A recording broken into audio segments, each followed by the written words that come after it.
Hey, Nelson George with a new Follow the Sound. One I've been wanting to do for a while. You see my reflection in the window back there. On the window it says Electric Ladyland Studios. This is a studio that was opened in 1970 and was created by Jimi Hendrix in conjunction with the great engineer Eddie Kramer, who would also, after Hendrix's death, more or less become the musical man behind the many reissues of Hendrix's work that would come out.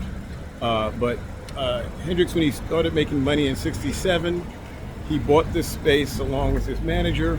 At the time, it was a club called the Village Barn. He used to jam at when he was still a session cat.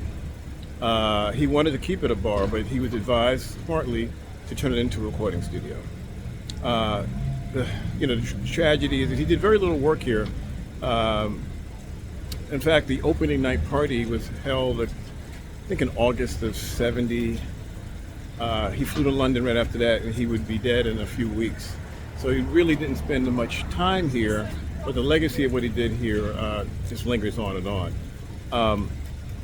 Like a lot of the spots I've written about or done videos on, this place is still very, very active. You see a guy walking out right now.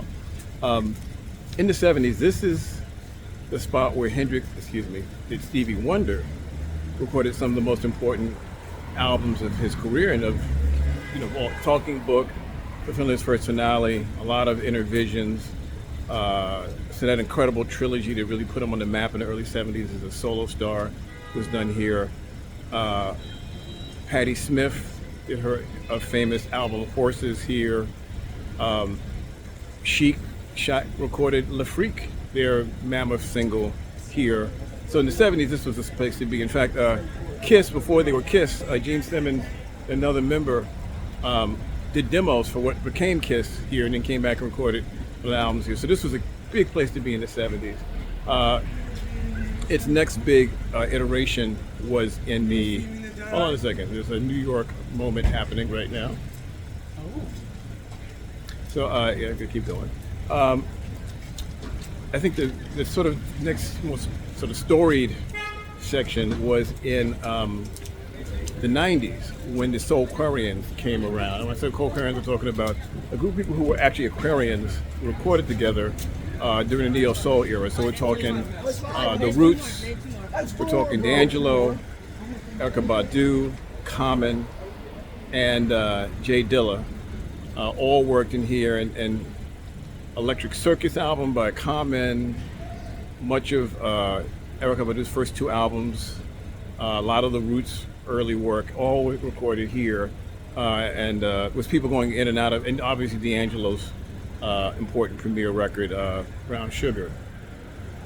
Apparently the studio went through a little bit of a hard time, kind of went down in the '90s, and then it's kind of been revived, and it's very active. I mean, Taylor Swift records in here, a lot of contemporary artists who are hit makers now record here. I spent some time in here in the mid 20-teens. Baz Luhrmann and our music director in the Get Down, Elliot Wheeler, recorded a lot of the tracks that became part of the Get Down here at Electric Ladyland. So it remains a very active and important part of music culture. It's so good because so many places I've documented how are sort of deceased or their condos. And this place on West 8th Street is the main door. In fact, West 8th Street is going through a bit of a revival, which is nice. New restaurants, a lot of new buildings. You can see right here, there's construction going on behind me. So it's nice to see that this particular landmark of New York music, of world music, is still popping. All right, Nelson George, Follow the Sound, more to come.